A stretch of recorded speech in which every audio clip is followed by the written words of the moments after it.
Hello guys, ఈరోజు recipe కరివేపాకు కారం అన్నం.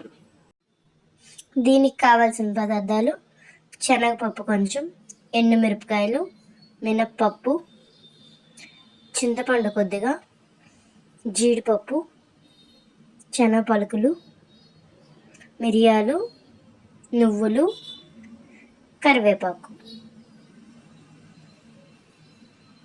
ముందుగా డీప్ ఫ్రైకి కళాయి పెట్టుకొని డీప్ ఫ్రైకి సరిపడా ఆయిల్ వేసుకొని, ఆయిల్ వేడయ్యాక శనగపప్పు, ఎండుమిర్చి, మినప్పప్పు,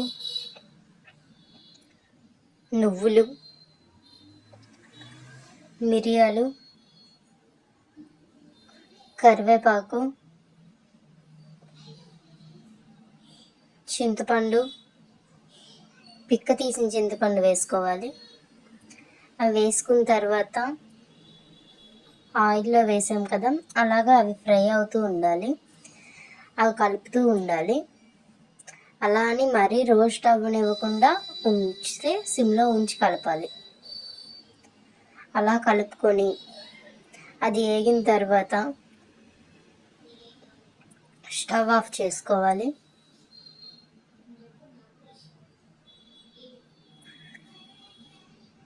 చల్లారిన తర్వాత మిక్సీ జార్లో వేసి మిక్సీ పట్టాలి.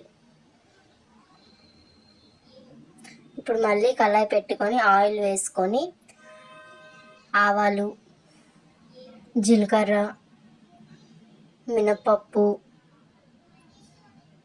కొంచెం కరివేపాకు, జీడిపప్పు, శనగ పలుకులు వేసుకొని వేయించాలి. అది వేగిన తర్వాత ముందుగా మిక్సీ పట్టి ఉంచిన పౌడర్ వేసుకొని అది పచ్చివాసన పోయేంత వరకు కలుపుకోవాలి.